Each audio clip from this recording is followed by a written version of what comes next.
What's up? Welcome, guys. When? That's all I see in the group chat. When? I'm here. Let's go. Hey, let's go, Adam. GM. Right now is one. Yeah, how you doing, guys? Right now. Welcome, guys. Awesome. Some people joining us as well. I'm gonna pin the tweet to the spaces, and we can all go and rate it and get everyone in here. Super excited to have BVDCAT with us. We're gonna talk some cats today. Fucking go. Welcome, guys. What's up, everybody? Hope you're doing Fucking well go. today. Gonna have a great fucking conversation today. I'm happy to be here. It's looking real solid, so let's get to it. Let's go. We got the speakers. We got TK coming up here as well. Hopefully you guys got some good questions. Yeah. Hey, Kobe's on time. Tweet the spaces. Yeah, Kobe's here. Welcome, Kobe. How are you doing? You got the right timing today. Yeah, I got the right timing today. And I'm ready. But Adam needs to introduce the project and everything, so Adam, go ahead. Yes, sir. Let's start it. GM, good night, good day, and good evening, wherever you are from. And welcome. 63rd episode of the pod. It's Friday. It's a lovely Friday. And with us today, we're going to have Be Very Different Cats. Super excited to have you guys on. Welcome. Yeah, so what's happening today? We're joined by, I didn't catch your name. What's your, I see Lunar, but who's on the BVD account? Yeah, this is Hellboy on the main account. And happy to be here, brother. Thank you. So I didn't reply to your DMs. I was in LA doing some stuff. So just happy to be back for this space. Yeah, exciting. I've never spoken to you guys before. So super excited to finally get the opportunity to do this. Yeah, so we're going to talk some cats, have a great time, and just, learn more about BVDCAT. So let's start it. Let's get the first question for the night. This is one that's going to determine the course of the entire spaces here. Do you guys have any real-life cats?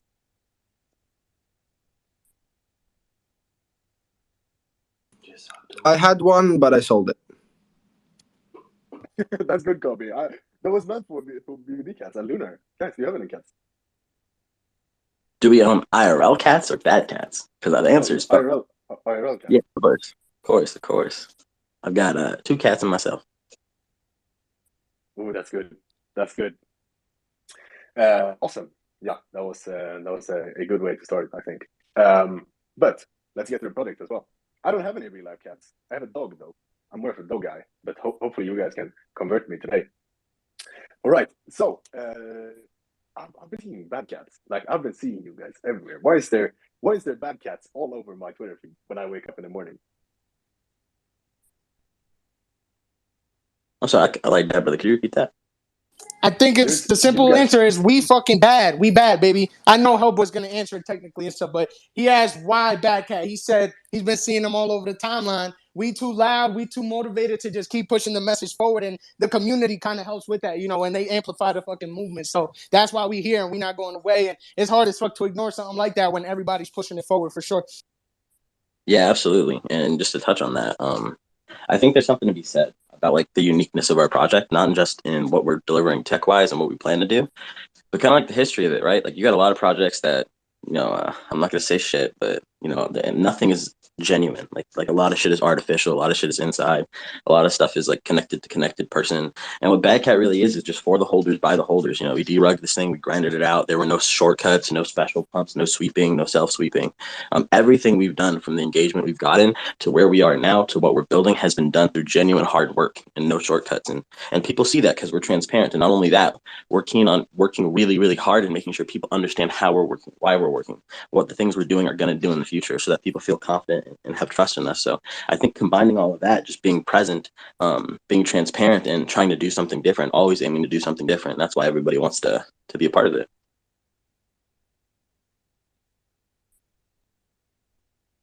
Yeah, as you said, you came from a derug. Can you tell me a little bit about the backstory? I haven't heard it from you guys. I want to hear the story. You take Yeah, this one, so right? yeah, for sure. He kind of cut off. I thought you were gonna keep talking at him, but it started with the Dead Cats. There was a derivative of D Gods and Cats on Crack. It hit the timeline as any degement would, and I hopped in, and afterwards I went into the Discord and I seen that it said lore based, and me being a fiction writer a little bit, I told the Chapo guy who was the now known rugger, I told him, let me help you write some of this story. I feel like I got a good idea and it could go somewhere. So within like 24 to 48 hours, I basically jumped right into just helping the guy push a story, a narrative for the Dead Cats. And in that way, I got accustomed to like being in the community a lot, and I seen how people were really trying to push this forward, even though it was clearly, not our IP. And within like 72 hours, the guy is like calling me saying like he can't handle the pressure. He feels like a lot of people are coming at him, and he can't do it, And I've been rugged before. I've been in the space for a while. I've been rugged, and it kind of just looked like it was leading up to that. And I had the chance to do something about it. And since I seen the community and the way they were kind of just working together to make something happen, I told him to at least give that an opportunity. Whatever he's gonna do, I can't control, but at least help push this forward by giving me the update authority wallet and at least access to like the main account, stuff like that. Simple. And within like 2 or 3 hours, I got him to agree to a set of things. I spoke on this a lot, but I'll just briefly go over it. I had told him I wanted to get like certain NFTs and stuff in the treasury to show people like I didn't want to just take this project for the money. I'd rather buy NFTs that are long-term plays and hold them down in our treasury for Dead Cats. And it ended up being Blacksmith Labs. And it was just a huge opportunity that I got. So I ended up pushing with that. And I got on a call with Spoonicus, who had derugged cyber villains about a month before that, and he was successfully doing it. So I told him, just give me 5 minutes to get on the call and explain this vision to you. And if you don't like it, then I'll walk away, But Spoonicus, shout out to him. He ended up being a pivotal person for this because he just took that phone call for 5 minutes and was like, listen, dude, I don't know you or this project you're talking about, but I see how driven you are and the passion that you have behind making this happen. So I'll be an advisor for you for free. Go tell the community that, go tell Twitter that, and let them know that I'm going to be helping you develop this vision. So right after that, Hellboy came on board. We got Dozy. We got a huge group of people to kind of just all hands on deck, start the core team and build from the ground up what would be, BVDCAT in the future now. Dude, Lunar, I can see where the community gets their energy from. We do not allow ourselves to slow down or settle for that less. That's how I see it. And I feel like starting from the Dead Cats and being a community member first, people that originated in that, they seen this from the ground up. So a lot of them like usually will get up on the Twitter spaces and vouch for it, but it's like, yo, I've always had this because I seen the vision and I know what I wanted and how we could make it happen. And I was always transparent about that. I let the people know how we could do it and together, and make something happen that really hasn't been done to that extent. We didn't get no big ass funding or like these big influencer names pushing the name. We had to do this from the ground up, and we were our own influencers. We were our own ambassadors and just continuously pushing the message forward. So that's why it's getting to this right now, and we're not allowing ourselves to even be ignored now and call it, first month is in and we're out of here. Now we're just getting started, and you're going to see that within this next few. So I'll stop there, though. We're doing well, and I'm headed for that. Let's go. Dude, awesome energy. I love it. What goes into because as I said, like the cats, all the community go crazy. Especially, I know you have a big supply, a lot of holders. But apart from that, what goes into creating this hype, creating this vibrant community that just goes on Twitter and that's everywhere? You asked what goes into it. I think it's just like they see the organic growth, they see the authenticity within the team, and that's just being transparent. They could get behind that. It's something that they could put their names on, and I think that was something that was very big when I got Spoonicus on board. A lot of people were not going to vouch for me. Who was LunarRivers at the time? I had collaborated with but two one-on-one artists. Like nobody really knew me, but having that certain name on board made it that we were credible enough to push forward. So I think people see it like that now, and they're just way more likely to push the message forward because they see the credible people behind us pushing forward. Tile Robotics is a huge name in this space right now. The fact that we got them pre-mint, like we were able to partner with somebody that big pre-mint was just like, like I said, credibility source, and it pushes BVDCAT's message forward. So I think that's how people see it. At least that's how I would. Yeah, and I think momentum is a huge thing, right? Like I was thinking about this a lot yesterday, and I was having a discussion about this yesterday. And there are really like two things that are going to take your project to the next level, right? Like there's two trains of thought. Like one, like the immediate perceived value your product has to an outside buyer. And the second thing that's really, really important is immediate value for someone who's onboarded into your project immediately. right? Like think about those two factors. We're creating every system we have to welcome and onboard new users and to make that immediate engagement fun. And then the second thing we're trying to do is make sure that when we're onboarding new users and creating these new utilities that are exciting and that new holders can access them immediately because they're priced in a certain way, it benefits OG holders in the long run. Why this is really, really important and why we succeeded really well was when BVDCAT started releasing social staking, we saw a huge gain of users who were using the PFP, who were getting followed, who were getting liked. And what that presented was an immediate opportunity of value. People bought the BVDCAT, posted, and saw their followers go up and everything. And the thing that's going to stick with people the most when you're trying to onboard new users is how does the person buy it and immediately receive value? Because the person who immediately receives value is more likely to hold it than someone who buys it, sees it drop, hasn't really gotten anything out of it, and it goes down.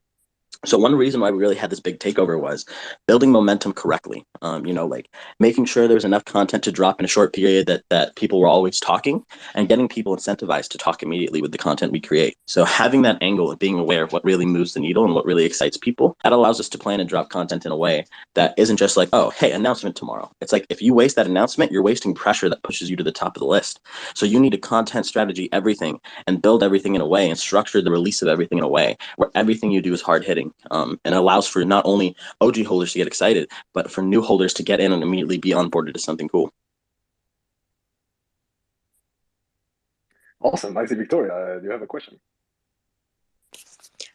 Yes. Hi, everyone. Just of a more general question towards the team. What do you guys feel like you're doing different to other projects out there in the market right now that's making you stand out and that's making the Solana community invest into you guys and be so involved? What do you think you are doing different?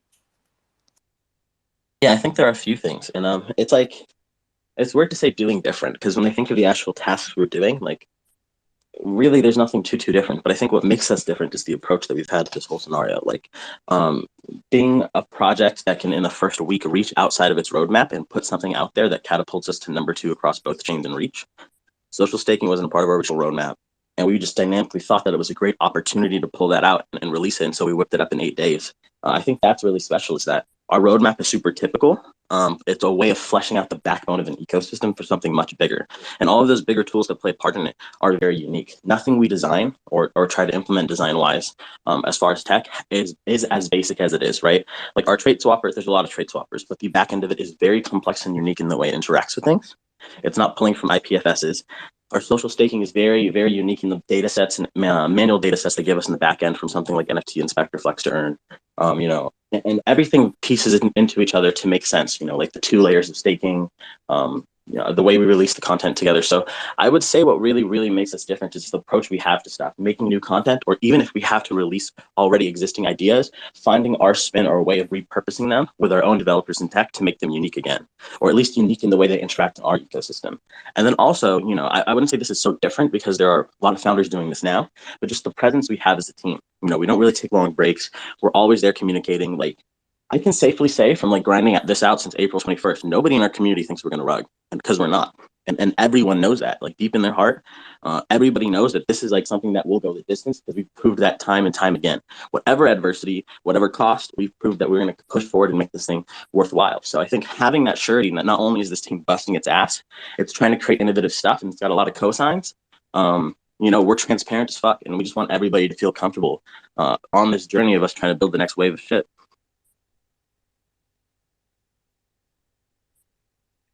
Perfect. Hope that answers your question, Victoria. You said like you had I think for a fact that a lot of projects struggle in this kind of short-term to mid-term, long-term transition. And you said that you had a lot of announcements, caught this hype. What do you guys think? Is it hard going from this? How do you guys experience this transition from going from a short-term, making announcements, creating this hype, to kind of the long-term plan, the long-term vision of the project? Yeah, I think it's interesting, right? Like, I'm very keen on being prepared for a lot of things, and I think the best founders in time will come to show this. We have a lot of stuff that we plan for the short term, to protect and encourage the long term. And what I mean is like all the short term utilities that you see coming out this week or next week, they're strong on their own, but they open up a huge realm of opportunity when the big drop that's coming at the end of the month comes. And that's kind of how we approach things, like making things that are exciting on the day-to-day that we can release weekly or bi-weekly, because we do have that developer team, that aggressive like energy towards producing content, and you know, one way or another, we're paying for the staffing. So it's like, if we weren't building the content anyway, we'd be wasting time. So we're just really, really focused on pushing out good content in the short term that turns back and kind of rolls back into why the long term works out. And when the Trade Swapper releases, you know, all the tech we released up to this point will make so much more sense. And I want to stress that like trade swapping isn't the end of that list. You know, that's just the end of the phase 1 of the roadmap's fulfillment. Like we expect that to be 10% of the BVDCAT ecosystem going forward. And creating these new longer systems that support new future content and tie back into old content and support big drops in the future. So for us, nothing's really changed, you know. From the pre-mint days, we were already like pulling up content, building behind the scenes, you know, constantly updating the community, but then putting out big announcements where we could to gain traction. And that's kind of the same attitude we've taken in, regardless of how many eyes are on us, you know, just being true to what we've done so far and what people fuck with about us, and doing the best job that we can. Awesome. One thing that really amazed me when I looked into your product was you have a lot of collaborations. And you even had traits, right, in the collection for, as collaborations with other products, right? Yeah, absolutely. We have 17 pre-mint partners. So that is astonishing. And what goes into, like, because you haven't really, you had the debug, right, which you did good on as well, but creating, let's say I start a product and I don't really have any credibility until I mint and people see this collection and me delivering. What goes into creating a lot of collaborations pre-mint? Yeah, it's a struggle, especially when it's not just like, hey, we haven't minted and haven't proven ourselves. It's like, you know, we're at the same point. It's like we're a derug derivative. Like there's a negative stigma and connotation to like, you know, whatever you're doing, why would I associate myself with this? You know what I mean? So one thing we knew we had to do, and it wasn't going to be easy, was to make our holders value, like in the long term, we need to present ourselves in a way that's valuable. And one part of that is solving the gaps of what people won't like about BVDCAT, right? And that's one thing I try to do a lot is figure out where the issues are and grind them out so that the presentation is strong. And one thing we knew immediately was we needed to legitimize ourselves.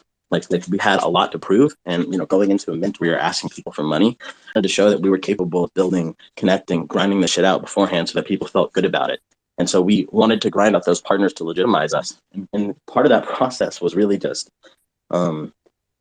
making ourselves available 24/7 to anybody. Like, you know, when that first conversation comes with founders, we message them like, hey, if we can just get 5-10 minutes of your time to pitch, blah, blah, and they probably get this a lot, whatever, you know, using some connections to be like, hey, check it out. And then when they message us back, just being like, hey, anytime you're available, anytime, doesn't matter if it's 4 a.m., 6 p.m., 2 p.m., we will be there for the call, both of us. You know, like to explain that topic to you and showing them like we value their time and we're not fucking around here. You know, like we understand our time is less valuable, so we'll make it work around you until we get that respect and have earned that status where people can, you know, we can wait, schedule something maybe on a Tuesday and then talk. You know, we're going to sit here and grind it out and do everything we can to make sure every single person hears us. And that's really what we did to secure these partners. Like everyone who fucks with us now, like, you know, talking to Liberty Square, Sentinels, you know, Justin, all these different people in the space, you know, all these different influencers, all these different people, like we're just sharing their ideas, and they might not have been confident enough to share it publicly with people, but we took every shot we could to message these people, get their feedback, let them know what the vision and the mission is. And enough people were like, hey, I know this is like kind of risky, but I'm going to take a risk because what you're doing is valuable to this ecosystem. And all of our pre-mint partners, you know, Yaku, Atadia, Tayo, Trip and Ape Tribe, these are all people who believed in us before we even had a mint out. And, you know, 2 founders with no experience really.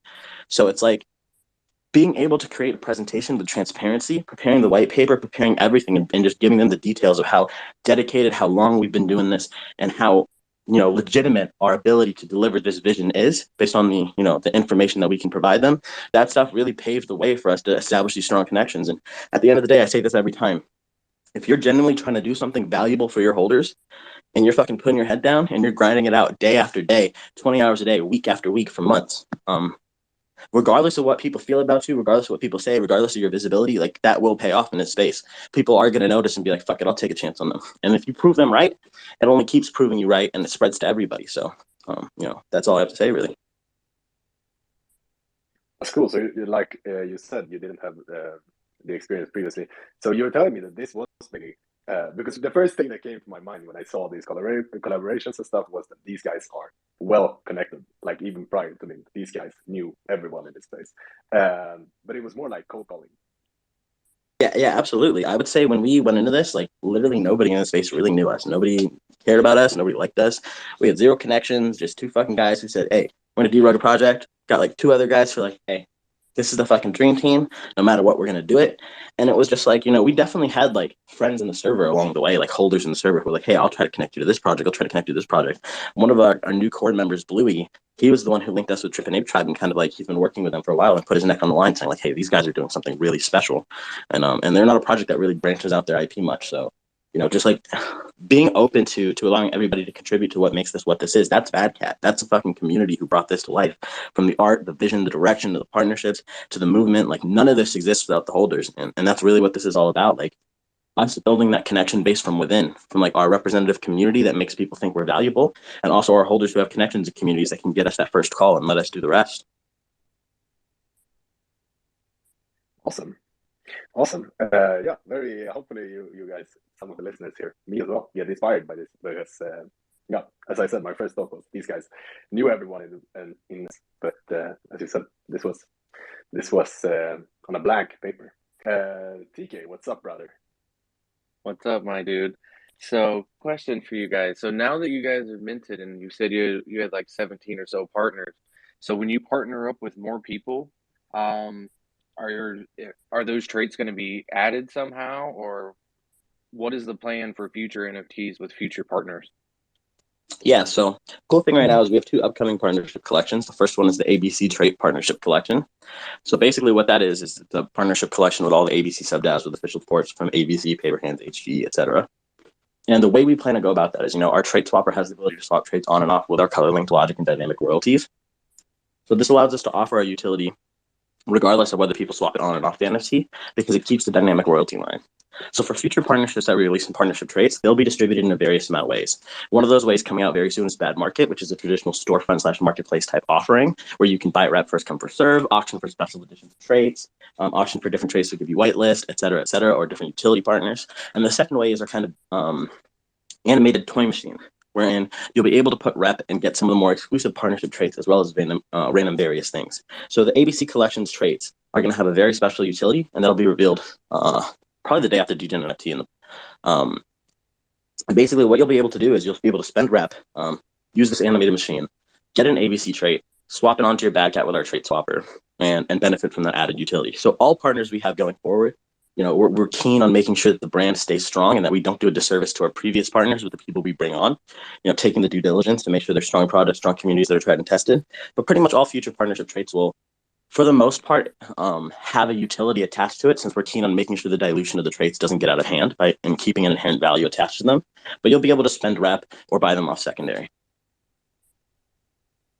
So when you guys partner up with I'm trying to have the full process of, like, say if you collab with a project and you guys agree on everything, how does a trait get picked and put into the upcoming NFT? Yeah, so I can explain a bit of our onboarding process. So the first thing we do is we talk with the projects, we see if they're interested, and then we ask them if they want to do a utility collaboration or just a purely aesthetic collaboration. Sometimes they change their mind midway.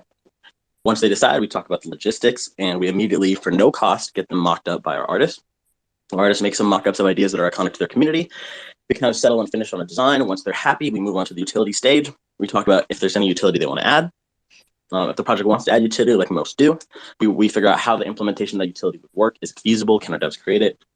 If it's all good, we proceed to the next step, which is we have like a fixed but variable scaling sheet of different payment options that our partners can choose between how they want to promote their trade or how they want to get value out of it. So they can pick royalty streams on the main NFT and the individual trait NFT sales and pick a different percentage for which one they want to encourage more. After that, we kind of go into the quality assurance, testing all the clashes, generations. We have 1.6 billion combinations, making a color linked logic variants of the trait. And then right after that, the first thing we go to is then content release strategy. So we talk to them about like, hey, do you want to release this as part of a partnership collection? Do you want to release this as part of an individual trait? Giving them the options and then ironing out, this is what we recommend. If you don't want to do that, that's cool. And then we figure out that release strategy. And based on whether it's in the partnership collection or sold individually, we figure out the quantities. So quantities of traits, how many traits, how they're going to be released. And then basically from that point, we just distribute them. Okay, so say if I buy a cat that has, you mentioned Tripinate, or if you can mention like what utilities have your current holders gotten from any of your collabs? Is it like Discord access, bot access?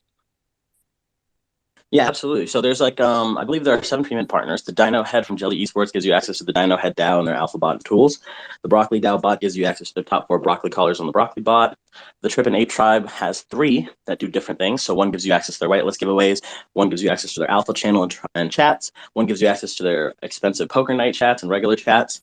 We have Project Dolphin, which gives you their analysis tool. We have, I think of the rest. We have quite a bit. We have Alpha Pharaohs that gives you access to the entire Alpha DAO, home of the Alpha. The same thing, basically, there are 2 or 3 other NFTs give you.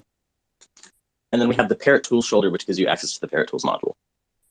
Is that everything, Lunar? Did I get them? Yeah, for sure. Looking great. Beautiful, beautiful. Because right before you guys launched, there was a lot of this trait swapping going on, and what was going to come of it, and what everybody was going to do. It's good to see someone actually doing that, because I believe you guys, are you the first or almost the first to kind of do this thing? Yeah, I think trade swapping has always been around since like the Tayo Armory, right? But like what's really unique about us, and we marketed this, is that I think almost every other burn up to this point, right? Every other trade swapper has to burn an old NFT. And that doesn't allow you to have collective like retention, right? So what we wanted to make sure was we found developers who could build, our own version of the trade swapper, and even though it's complicated, no NFTs are created or burned in the process, and that's really, really key. You can take off traits, and as far as I know, for anything that isn't like IPFS redirected, like trait swapping, we are the first project to release one that is non-consequential, meaning the 2 NFTs get into like the application, they talk to each other, they exchange which metadata line wants to be exchanged, they make those changes, redirect the images to be updated, nothing's created or burned in the process, and then they both reflect individually with updated royalties, metadata, and images. So I think we're the first to do that. As far as like how that implementation works, there might be some niche project out in the cuts doing it, but the first one to really publicly go to market is. Oh, beautiful. And one last thing, do the owners of the NFTs have their own IP rights? Yeah, so with trade swapping, it's and I can kind of speak on this because I think it'll be out Friday as well. So basically, this is a really complex one, some alpha here. Trade swapping kind of makes IP rights a little weird, because from what we know, like people can easily just swap on the same traits that other people have, kind of infringes on the thing. Yes, they're individual tokens, but IP rights are kind of fucky, and they don't really specify or clarify very well. It's more likeness and imagery. So one thing we wanted to do, and I guess I'll drop alpha on this because we're committed to it, is well, Lunar, you're gonna be mad. You're gonna be really mad. So basically, going forward, what we wanted to do was create this system where we do something unique, but also get a way for people to have their IP rights to the bad cat. And one way we wanted to do that was this concept we're calling immortalization for now. So users will be able to spend a large amount of rep to change their bad cat from mutable to immutable. And in doing that process, nobody else with the trait swapper will be allowed to create the version of bad cat you have. It will forever be blacklisted. In doing that, no one can copy your bad cat. If anyone has a similar version of your bad cat, they cannot immutable it until they swap that trait out and make it unique. And alongside of that, we're working with legal teams to make sure once your bad cat is 100% unique, you're getting a benefit for doing it since it cuts you off of our ecosystem. But really what it will help you do is if you want to take tenure and take that to the next level and brand it and make it iconic, you can have those IP rights and it's not infringed upon. It works, it functions. Love it. Damn. Some Yeah, alpha. That's serious. Like, if you guys can pull that off, like, damn. We transparently, we already have the tech, something our devs built a long time ago. It's more so like we need to find the right time to implement it, right? Because we're thinking very carefully. This is a cool idea, right? Making immutable, kind of bridging that between communities, and there's a big argument there. But it's like once you make something immutable, you kind of cut them off of the ecosystem, trade swapping, this and that.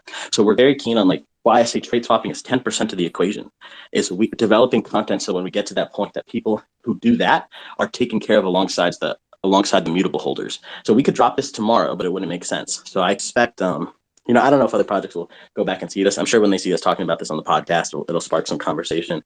But, whenever we drop it, we're just really excited to bring that concept of switching mutable and immutable NFTs around and how that interacts in the ecosystem. Let's see if people listen to the podcast or not. Lovely. We've got some people as well. We have time. I'm gonna try. I always say we try to keep it an hour, but we always go over. Hopefully, you guys are not in a hurry. But let's take some hands here. Let's start. I think Kobe was first, and then Solana Zempire. But let's start with Kobe. So just some questions about the alpha you just dropped. Do you receive the IP rights to it only after you immortalize it or whatever you call it? Yeah, and the reason for that being is, right, like it's really hard for us to draft proper legal rights to the IP when people can swap on and change their different metadatas to match your cat. Yeah, the individual token is its own thing, and you can have the IP can be based off of that. But there are a lot of likeness laws that kind of conflate and make this difficult. And one thing we don't want to do is release anything that is legally weak. Like if we give holders control or power over something, they're going to have full control or power, and our team will ensure that that happens in the long term. And one way to circumvent that issue is unique likeness. So this is kind of a mechanism to hit a double whammy of like, giving people the IP rights that shouldn't be possible in a trait swapping collection naturally. And if we get an opportunity, right, to get outside the box and find a way, like, with different legal advisory, because we're always expanding the legal team, we got some amazing holders with legal connections that we're using to kind of strengthen ourselves on all angles. But if we find a way to make trait swapped cats be able to be granted, like mutable cats to basically be able to be granted IP rights, we're totally going to do that and then reward the immortalized users a different way that's much stronger. But to get people immediately into that position where we can talk about Bad Cat as a brandable IP and a global brand, it's something we're keen on pushing out to make sure that IP rights are out there, that people who want to take that step with stuff can do that. If you immortalize it, right, you're not even, like, for example, I immortalize it and I want to sell it. What happens then? Then it de-immortalizes, or the person what buys it can't apply any other traits, since I see that as a problem in the upcoming months after the announcement. Right, and that's the important thing, right? Like, is making this a huge rep burning mechanism and having it be an independent avenue. See, like, this is the cool thing I think about our building team and our ecosystem, right? This sounds like really revolutionary, cool shit, but it is but a fucking blip on the production scale we have. It's an option to holders who want to immediately take advantage of their IP. And this is why I say fleshing out the ecosystem before we drop this. Like, we could drop this now. People would be like, oh, nobody's done this. This is cool. And not think of the ramifications. And there's nothing to be gained there because we're not in this for the short term. We're in this to make ourselves fucking number one over time.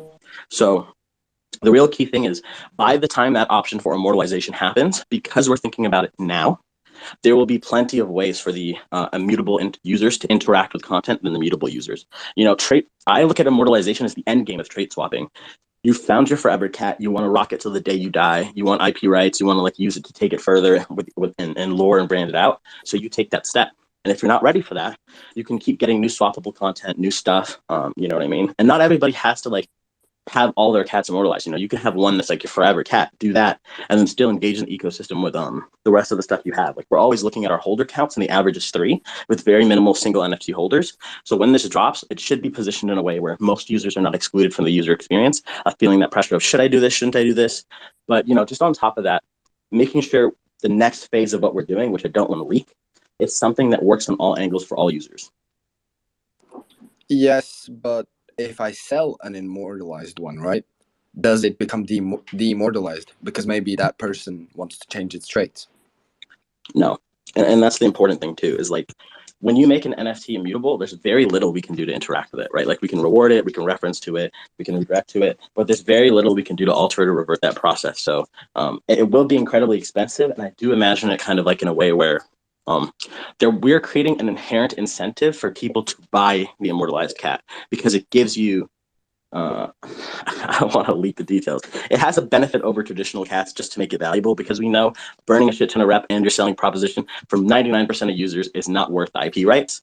And we want it to function in a way where like the people who aren't excited about trait swapping or customizing their cat or just have their forever cat can get something out of it, get an additional benefit for being one of those kind of like backseat holders who are in the long term, whether that's through rep or other stuff, TBA, to create value for it. Something I noticed you said, but I don't know if people realize, you mentioned the amount of rep being a shitload. So like when someone does that, because I've coming from other blockchains where when you come to Solana, seeing things, your NFT can be changed. That's one of my biggest problems with Solana is I don't like that a founder can change my NFT at any given time. Right. I don't want that to happen.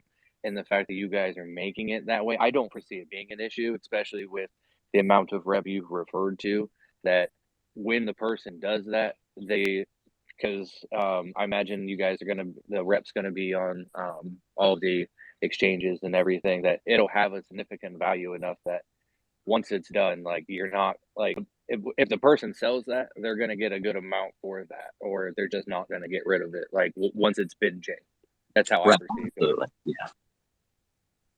And it's really just about baking in the utility, right? Like, why would someone buy an immortalized cat with art they don't like versus a cat their own, swapping it? A part of it is that upfront cost. And then the second thing is making sure we bake in value to what the immortalized cats get, right? Like, it's not just IP rights and switching it.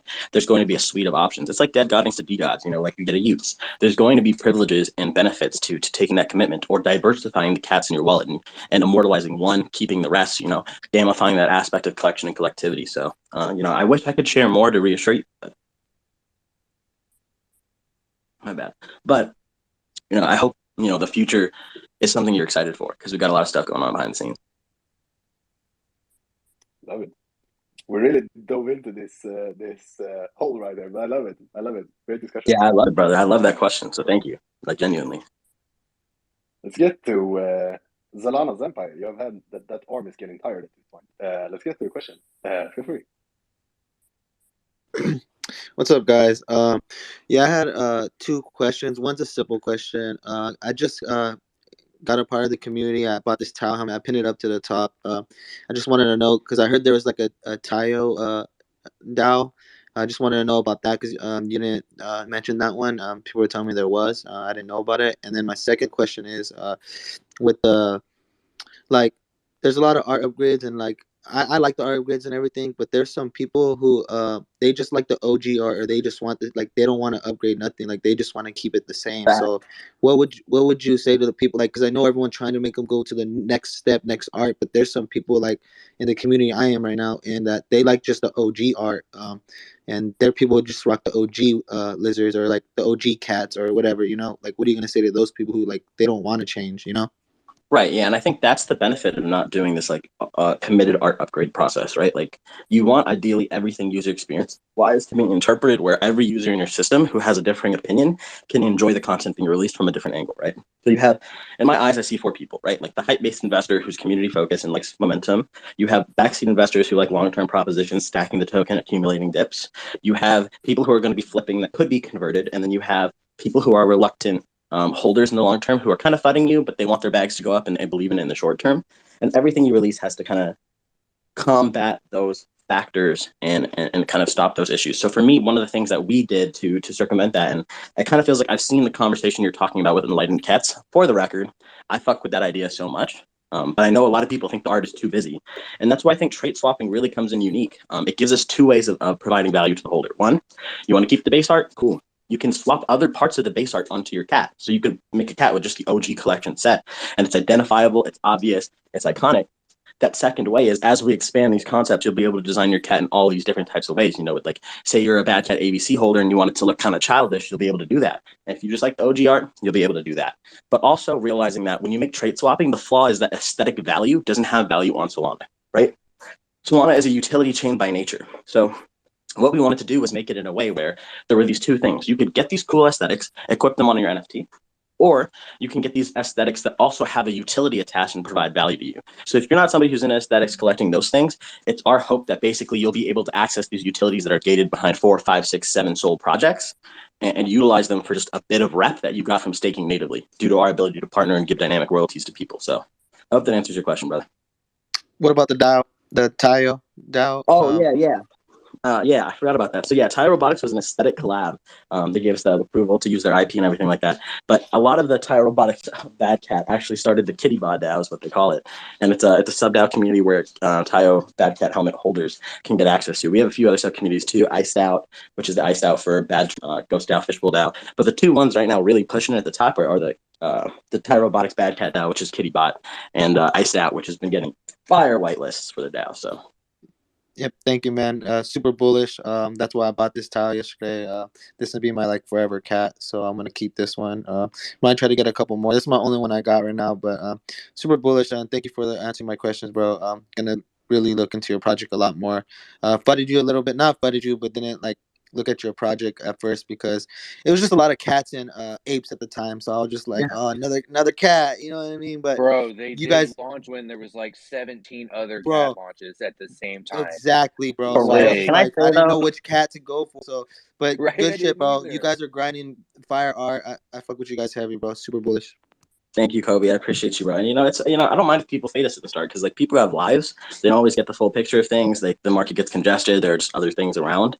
It's our job, right, to spread that message and make sure people understand what's happening in the community. So I'm just glad you're here, brother. I'm glad we're here. And at the same time, I would like to say I feel kind of like the same shit. I was like, where did all these cats come from? Like we minted, then the rad cats came out of nowhere.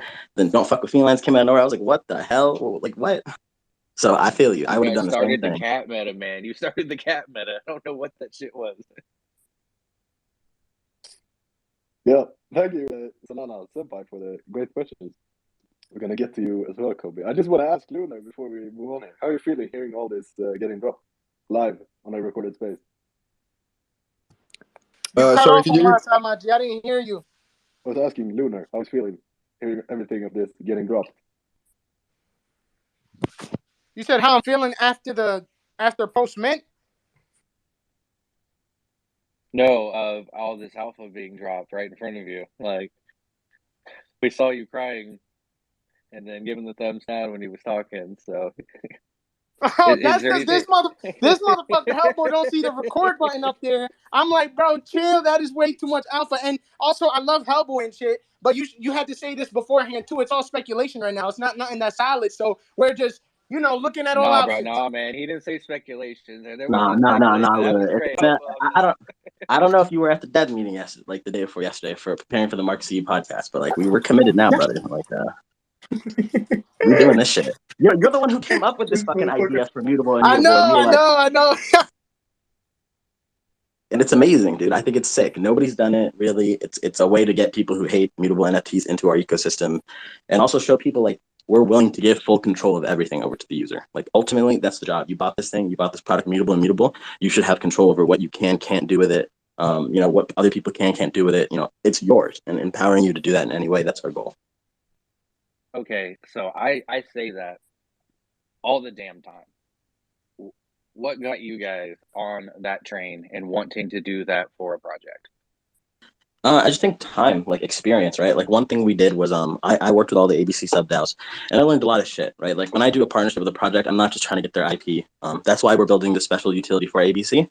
I was hit with a really special problem from the core team lead, Paper Hands, who was basically like, the community is really passionate, but we can't create funding for all these sub DAOs who want to do cool stuff. Like we just don't have a way to do it. And so I realized like there was a unique opportunity not only to grow our ETH expansion of the brand, but also to help this community kind of do something where we could create traits for them to get, airdrop a certain amount to their treasury. And unlike other projects that are like, derivatives that partner with the ABC brand to try to just get a pump or, the short term like ABC clone stuff, not referring obviously to the ABC Ventures team, which is pumping out cool shit. Shout out to them.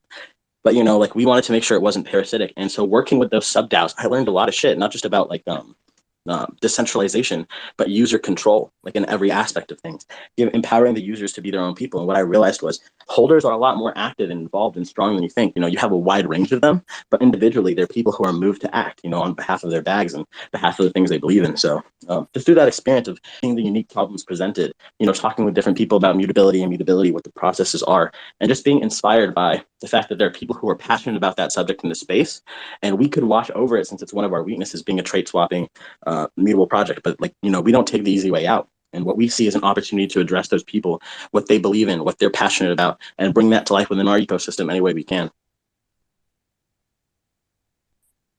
Awesome. Thank you. I got two more things we got to do before we wrap this up. And I see Kobe also have a question. Kobe, thank you for the patience. Yeah, let's speed run through all my 16 questions real quick. Okay, let's go.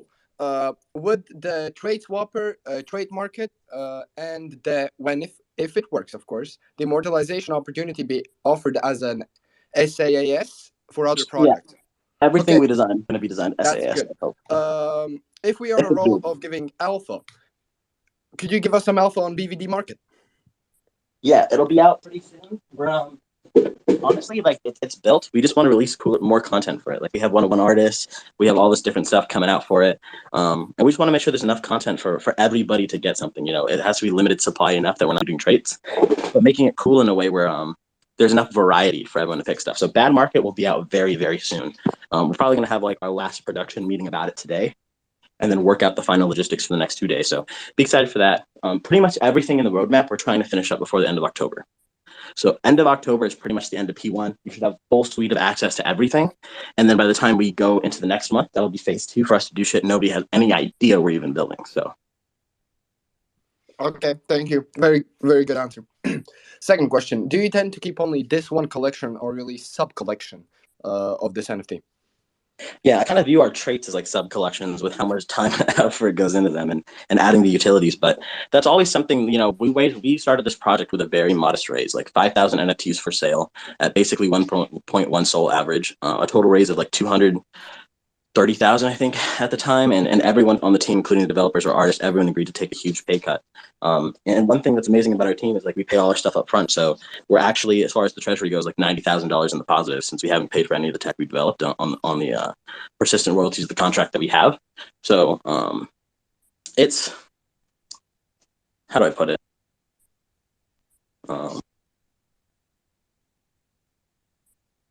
Can't find the word.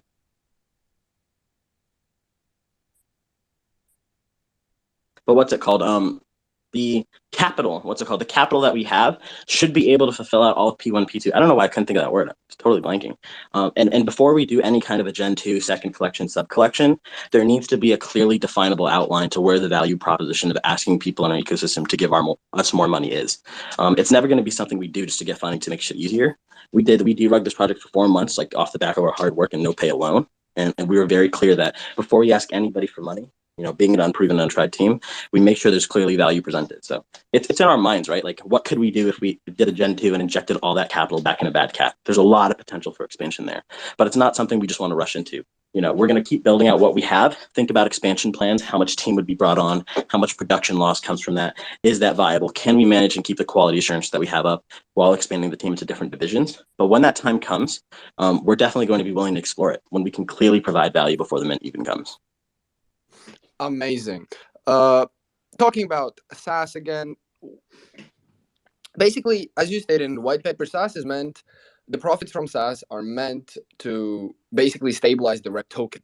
But would the holders receive any extra benefits from you offering SaaS to other external projects and profits? Yeah. So I think the interesting thing, right, is like the SaaS does like actually, it benefits holders in a lot of ways, because what we do actually is our SaaS agreement, and many people don't know this about Bad Labs, we pay basically nothing to create new tech because our developers believe in what we're doing in the front end. So they create us cool tech that we kind of like think of the ideas for with them. We bring it to BadCat as a proof of concept to sell the software as a service. So basically that whole Bad Labs entity is allowing us to infinitely create content without having to like narrowly and rigidly be like, okay, 20,000 for this, 5,000 for this, 6,000 for this. We're kind of just thinking of it like, okay, let's build as much cool shit as we can. You know, it's not about the money. We're all able to do this full time. That's good enough. And just building out as much shit as we can in that short period. That's fire in my opinion. Speaking about the roadmap, since you said you want to finish it until the end of October, am I right? Yeah. So the last thing on the roadmap is a custom rarity ranking solution. So speaking about rarity ranking solutions, we already have 3. So by offering a 4th one, what unique would come to yours, which would basically make it more usable than all the others? Yeah, so I think our custom rarity ranking probably won't be something we saw for a service offering, just because we have to make it so custom to us. You know, I think a lot of people notice this, like how rare, moon rank, all these things have different rarity rankings. Legitimately, it should not work like that, right? Like there's just something functionally wrong. Like there's a fixed amount of trades, a fixed amount of mathematics, and doing the math by hand on a spreadsheet can produce the same result of rarity every time. So these things have like arbitrarily weighted mechanics that I don't really comprehend, and we kind of find it weird. So we want to do something where we keep all of our ranking in-house. You know, like I heard that DGods, and I haven't thought about this because I've just been so busy to check this because I have no reason to check this. I heard DGods has a rankings on their site themselves. And I find that really, really good because it's letting the community and the developers themselves look at the individual assets they have and decide what rarity is based on something that's not out of their control, right? Like the reason we have in-house devs is because anything we make, like we don't purchase it from somebody else and then just like use it white label. We acquire it from somebody else and improve the tech or build it from scratch ourselves to have that creative control. So creating the in-house rarities gets less about being like diversifying from those three and just being like, we need a rarity solution that works for 1.6 billion combinations. And every time we add a single trait, that number goes up exponentially. So having something that can handle that process and digest it and accurately display rarities so we can reward it among holders is kind of like the whole goal of it. Do you intend to do the rarity only on your website, like Pesky Penguins, D-Gods, and Ghost Kids are trying to acquire right now? Yeah, it's interesting, like, right? Like, we could do the rarity only on our website. Like, I know Brockbita has some amazing Discord bot implementers we could probably hire per DM to just do that and integrate it into a bot. We have a lot of options of how we want to present it, right? Like, it's not a huge thing that moves the needle UX-wise, but it's something where if our holders feel like they want more accessible information to the rarities, a way to integrate it. Like, we have a very direct line with Magic Eden and a lot of marketplaces, so we could potentially work something out to integrate it there, hopefully, if we wanted to. So that's all stuff we're trying to explore. Quality of life is something we're always trying to improve. And the thing I want to note is that when we release things, that's not the final iteration of them. Like, we've hired on 5 additional external devs. One dev's job, literally his whole job, is just to do PFP staking. Improve it, quality of life it, add more functions and features, maintain the software as a Surface offers for it. When we create tech, if it's sustainable and can be sold, we use that to sustain a developer, create profit margins, and reinforce the tech to make it beat out competitors in the long term. Continuing on your PFP social state. I just want to ask the cats. I love this. This is great. I want to ask you if you have a time frame. I could go all Friday. So I have 5 more questions, so everybody knows. 5 more questions. Yeah, you said time frame? Yeah. Time frame is in like for what we're building or when we have to leave? No. Yeah, when we have to leave. We have another spaces right now. I love this conversation though, so let's finish up and wrap it up and stuff. But yeah, we do got another spaces with Primordials. Oh, right, yeah. All right, let's have this, guys. Perfect, guys. This has been amazing. Also, Crossman joined us here in the last second as well. And Solana Senpai, I'm very sorry we couldn't get to your question. Kobe, thank you for all the good questions. I adore you. There's no one that can ask questions like you do, and those questions are amazing. Might I ask a question? Not a question about the project, but Lunar, what space are you attending now, so I can hop there and ask the rest of the 5 questions because I'm actually interested. Just asking. We're gonna be with Primordials. There's gonna be a few projects on there, but we'll share it in our Discord. We're gonna share it on Twitter. Hop on there, get whatever questions you need out. Me and Hellboy here for whatever, my G. Thank you for asking some great questions and being progressive on the message of BVDCAT. Perfect, guys. All right. Thank you, everyone, so much for coming on. We've had a lot of listeners today, a lot of cats, and hopefully you guys learned something new about the BVDCATs. I have had a great time. As I said, I couldn't imagine spending my Friday evening in a better way. And the pod is officially over for this week, but we will be, of course, back on Monday. Hopefully you guys have a great weekend. Go touch some grass. On Monday we're going to have... What's that? Metaverse. Touch grass. Yeah. For anyone that doesn't want to touch grass, TK has spaces like 26 hours a weekend, so hop on there. But for the others, feel free to go touch grass. Monday we're going to talk some Metaverse, so feel free to hop on. Guys, follow the pod, follow BVDCAT, and follow all the neighbors sitting next to you in these wonderful spaces. Also, I have to give a shout out to our sponsor for the night, Hyperspace, who's creating a permissionless launchpad. So for anyone Hyperlaunch, who has building a permissionless launchpad, which means anyone can launch on there, and you can get your customized, super good-looking mint page that looks great. So check it out, Hyperlaunch Live. Perfect, guys.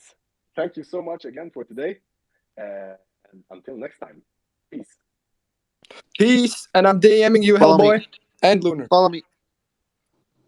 No, that's personal, Shield. Hell no. Good luck, guys, though. And thank you for answering my questions. Yeah, happy to be here. Thank you. Friday's homecoming. Get ready.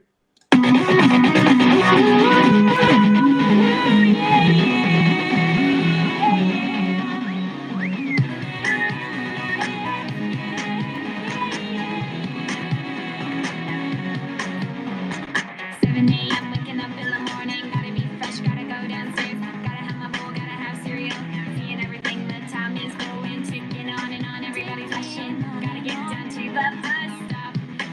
catch my bus. I see my friends kicking in the front seat, sitting in the back seat. Gotta make my mind up. Which seat can I take? It's Friday. Gotta get down on Friday. Everybody's looking forward to the weekend. Friday. See you guys.